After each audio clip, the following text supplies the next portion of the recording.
आषाढी एकादशी वारकरी संप्रदायातील लोक ऊन, पाऊस, तहान, भूक सगळं विसरून पांडुरंगाच्या भेटीसाठी रवाना होतात। जशी भक्ताला देवाच्या भेटीची ओढ असते तशी देवालाही भक्तांच्या भेटीची ओढ असते। या दोघांचं मिलन पंढरपुरात होतं आणि आषाढी एकादशी मोठ्या जल्लोषात साजरी होते। आज माझ्या कवितेचा विषय आहे देव उभा विठेवर। सावळा तो पांडुरंग, सावळा तो पांडुरंग, काय वर्णू त्याची कीर्ती। सावळा तो पांडुरंग, काय वर्णू त्याची कीर्ती। युगे 28 देव उभा विठेवर।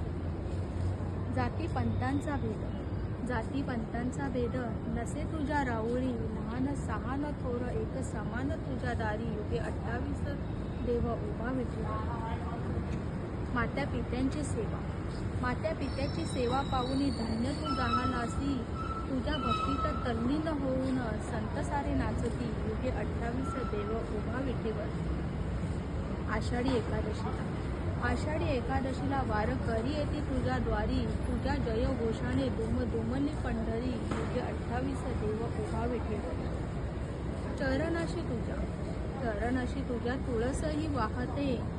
नतमस्तक होऊन तुझं एक मागणे मागते।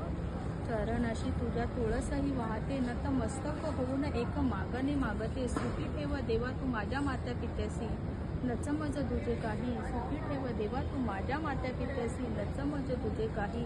युगे 28 देव उभा विठेवरी। युगे 28 देव उभा विठेवरी। अशा 4 ओळी पांडुरंगाच्या चरणी आषाढी एकादशी निमित्त समर्पित करते। तुम्हाला जर त्या आवडल्या तर नक्की लाईक करा।